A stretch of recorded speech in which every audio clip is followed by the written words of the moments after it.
tingin ko nararamdaman at nakikinikinita na itong mga katulad ni Bato de la Rosa at ang ilang kampunga or ilang taga-suporta na itong si Duterte, lalo na po ni Sara Duterte, ang masaklap na kahihinatnan ni Sara Duterte. Dahil kung tuluyang ma-impeach nga, ay magiging restricted, hindi na talaga pwedeng tumakbo sa kahit anong posisyon sa gobyerno, itong si Inday Lustay. Kaya meron silang mga option. Nauna na pong option yung kuno nga ay si Mr. Robin Padilla ang magiging pambato nila sa 2028. Malala yun. Pero hindi mo akalain na meron pa palang mas malala na pinaplano itong mga ito. So ulitin ko lang alam nila na wala nang pag-asa si Sara Duterte. Alam nila na tuluyan ang mai-impeach nga itong si Sara Duterte. Yan. At eto ngayon yung kanilang sabihin na nating plan P na ito dahil or plan C kasi yung plan B nga ay si Robin Padilla daw. O you see kung paanong mamulitika itong mga ito. May mga plano na yan. At yung pagkakaupo sana ni Sara Duterte kung napatalsik si PBBM, yan po ay matagal na ring plano. Tapos sino daw ang namumulitika, sabi ni Bato? Yung kabila, yung mga kalaban, yung mga nagtatrabaho ng tama, ng maayos. Malala.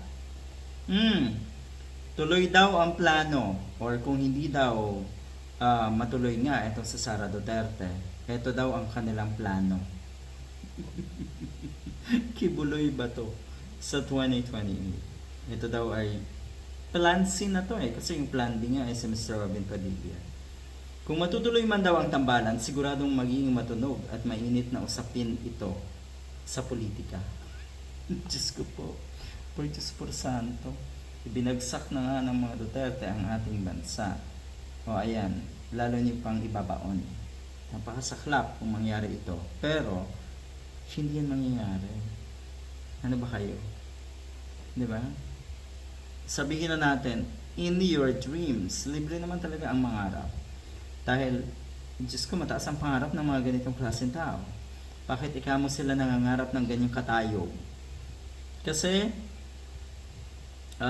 meron silang gustong gawin, gustong protektahan, gustong iligtas, ganyan Ganyan nakikita natin sitwasyon dito sa mga ito.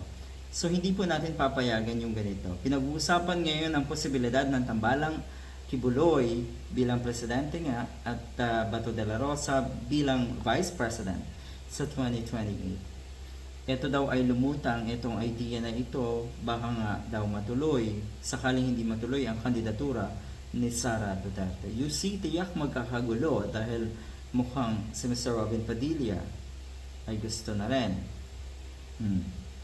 Tapos ito nga ay ang ibig sabihin, talagang namimiligro itong si Sara Duterte na tuluyang ma-impeach at tuluyang mapatawan ng kaparusahan na tinatawag na perpetual disqualification kahit saang pwesto sa gobyerno.